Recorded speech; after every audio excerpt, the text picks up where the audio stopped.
Hi there folks, and welcome to Flipping Heck Business, Flipped Learning for AQA A-Level Business Studies. So this is video number 4, and today we're going to be looking at stakeholders and shares.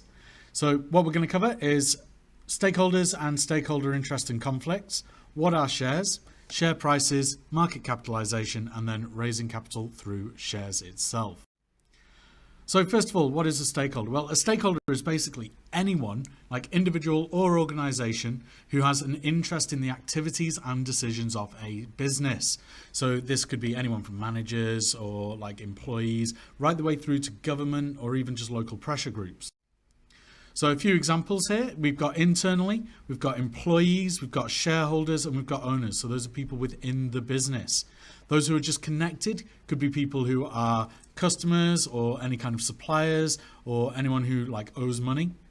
And then finally, we've got external, which may have a relationship, but not like on any kind of legal contract. So we're looking at competitors, we're looking at government, and then society, the wider community, any kind of like pressure groups, depending on the business. So you can see here's a good example, a good series of examples. So we've got shareholders. So these are people who are mainly interested in how the company is doing profit-wise. They might be, they've owned shares in the company and they're just after their end cut, if you like. Then we've got owners, who might be the people who actually started the company. Well, they are also going to be pretty interested in profit, but they're probably more interested in also how the company is actually run, whether their vision's being like kept on target, and whether it's going to survive or not. Then we've got managers. Now, managers are similar to employees, so managers and employees are quite similar. The managers maybe would have like more of a stake because they're on higher wages, or they might have like extra shares in the company as well. And employees, obviously, they want to be able to make sure that they've got a job every day when they turn up, making sure that they're getting regular pay, making sure the company is doing well.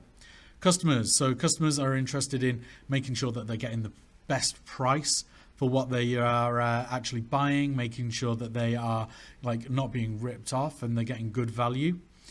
Suppliers are stakeholders because they want to get the business from the actual company. They want to have a regular flow of income coming in because the company is buying their goods.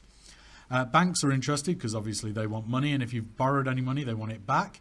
Government are going to be interested because they want the taxes, and they are obviously going to be after tax whenever and wherever they can. And then finally, society would be looking at maybe more what's going on in the local environment, what is going on with regards to any kind of like pressure groups, if people are being morally and ethically sound. And they would also then be the ones who are ultimately leading, I guess, to customers. Now, there are a few potential conflicts that can come with stakeholders. So things like job cuts to reduce costs. Well, you know, shareholders would be quite happy with that because they're going to get more profits. And same with banks as well. I mean, like, again, you know, more profit is being saved with them. They get more interest.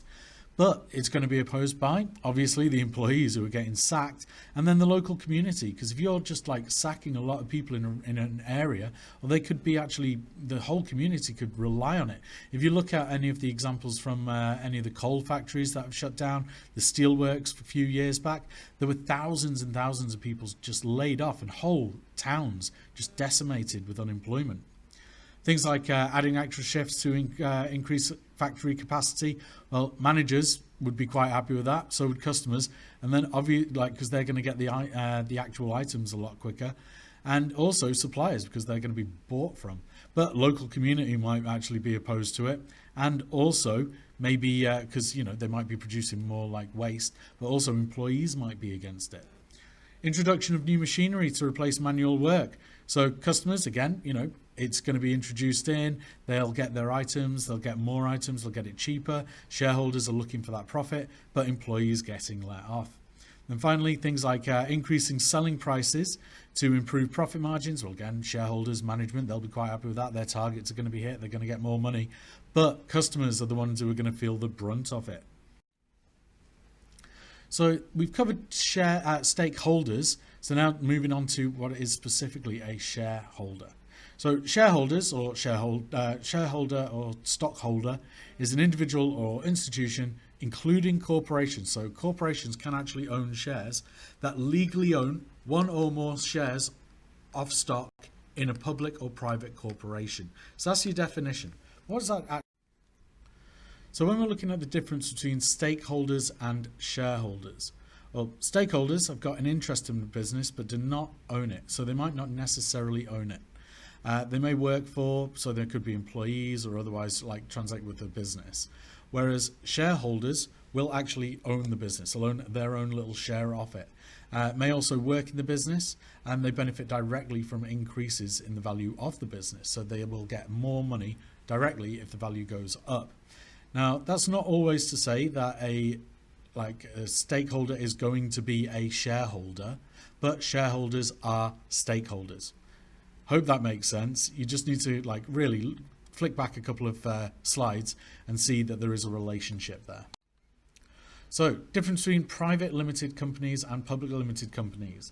So when it comes to shares, then private limited companies, which is the most popular form of incorporated business, they are privately owned, but the shares cannot be traded publicly.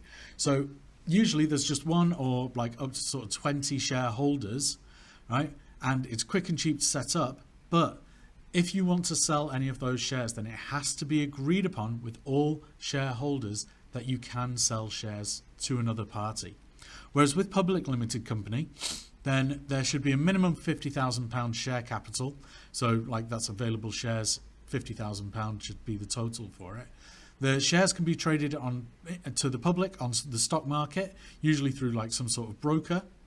And it means that there can be many, many shareholders, right? But with that, you get more disclosure of information because shareholders want to know exactly what they are getting into. So it can be quite costly to actually administer. So shareholders themselves, they're always looking for their cut. So think of a share as being a vote, if you like, so a vote within a company. And you have bought a share, you have bought your vote within the company. Now, obviously, people do this just so that they can buy shares and then sell them, buy them cheap, and then sell them high on the stock market, right? But what they also are entitled to is a thing called a dividend. Now, this is a payment that's made to shareholders by the company from earned profits. So any profits that are made, then they can be directed to the people who have actually invested in the company already. It's kind of like a little bit of a kickback, a little bit of a thank you for actually investing in the first place. So it's usually per share. So if it was £1 per share and you own £10,000, you would get 10,000 shares, you get £10,000. But there is no requirement. Most do, because it's a good way of gaining people actually come to you because they know that they're going to get something back, but not a requirement. You do not actually have to do it, and it will be up to the board of directors to decide whether you do or not. Capital growth, so capital gain, where you arise from an increase in the value of the business. So if you have bought, say, shares at £200 per share, and then something great happens, if you've invested in oil and they find a new oil field, or there's a new product starts coming out, then what you might find is that price per share goes from 200 to 250. If that's the case, then if you sold your share, you would actually get an extra £50 on top of the 200 that you'd already invested. So that's the way that some people make their money. It's usually reflected as an increase in share price, and it's only realized when the share is actually sold. So these can go up and down, but there is no guarantee that that shareholding will go up. If you look at examples, Snapchat, for example, lost value all because of a tweet sent out by Kylie Jenner saying, "Oh, who uses Snapchat anymore?" So she put that in, and guess what happened? Share prices dropped. The company lost $1 billion in value, and it was all because of that. And anyone who had bought shares just before that had occurred would not be able to sell them at a profit. They would make a loss. So like I said, what is a share? So it's an individual part of the company. So most shares are just ordinary shares. So it gives you equal voting rights based on the number of shares you hold. So if you were to actually hold 51% of shares, then that would mean that you would own 51% of votes. So it means that if there is a decision to be made it's usually going to go your way unless you're actually arguing with yourself. So shareholding percentage is represented by the number of shares held by a company, the total number of shares issued. Again, so if you've got 51%, then you kind of own just over half of the company, right? You only qualify though for a dividend if one is paid. So share price of a private versus public limited company. So share price with a private company is initially set when the shareholders subscribe for their shares. So when they decide to go in and actually take over a share, then the price will be set there and then. And then after that, it's only determined when shares are bought or sold. So there's no active market. So it's usually quite hard to judge the actual current share price just because of that. Again, it's if someone wanted to come in and they offered you a huge amount of money, then you could take it, but it has to be agreed upon with everyone. Whereas share price with a public limited company is very transparent. So you can see it real time. You can actually see it changing day by day. Like all trades are disclosed. So exactly how many are bought and sold and for what price.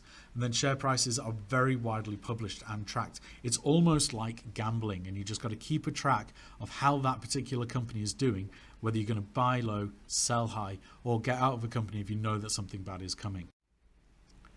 So the way that we can use this is we've got a thing called market capitalization, which is actually how we can work out the value of a company, or one of the ways of working out the value of the company. So dead simple, you just take the share price per share times the number of shares issued equals the market capitalization value. So things that might influence it could be factors within the company's control. So things like financial performance. So if there's profit growth, then your share price is going to go up because more people will want to get involved. They're going to want to buy it. So you can put the price up and people will still buy it. Dividend policy. So if you've got a really solid dividend policy, you will get money back for this. Then people again are going to be involved. I mean, like, why wouldn't you be? You know that you're going to get something back. If you've got a good relationship with key investors, so if you've got really good sort of communication, if you know that like they're willing to like put maybe a bit more in, then that can help you. And also management reputation. Now, I mean, like Elon Musk recently was seen on a live podcast smoking weed, and he was talking a little bit weird about like going to the moon and everything and to Mars. Well, that affected his reputation, and what actually happened was that his share price fell, and the company was worth less, just because of some of the things that he'd said, which is ridiculous, really, because, you know, ultimately he's been very good for the company, but it's people get nervous, and they're like, oh, he sounds a bit weird, so we're going to get out quick. Whereas factors that might be outside of a company's control could be state of the economy.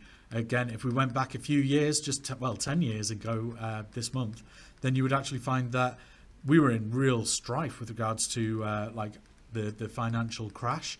Well, a lot of companies lost their value because people were so scared they didn't want to invest money in it anymore. So they stopped putting money back into the shares. Share prices fell. General market. So if you know, we've got a new product coming out, or there's a competitor coming out with a new product, then it could be that people won't be quite as happy to invest in you, which of course will then mean that your share prices will go down as people aren't putting the money back in.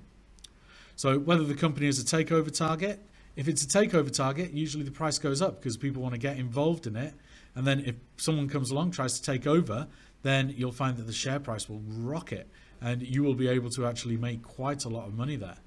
And then if there's also alternative investments in the company's sector, so if people are looking for, you know, investment in renewable energy instead of into coal, then you find the price of coal will start to drop.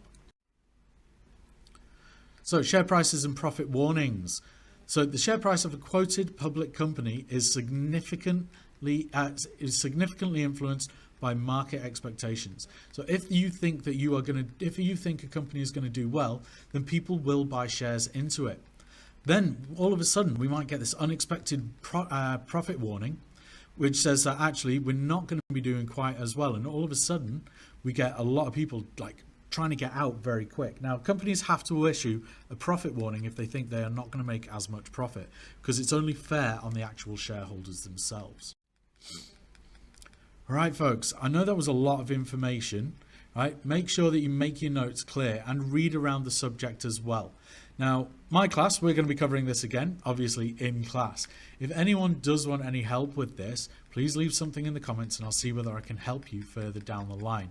As normal, thank you very much for watching. If you can, make sure you give me a thumbs up and a subscribe. Make sure that you leave any constructive criticism below. It says video 3 there, obviously this was video 4, so video 5 is to follow shortly. Right, turn on your notifications so that you know when you're going to get another copy, and I will see you next time.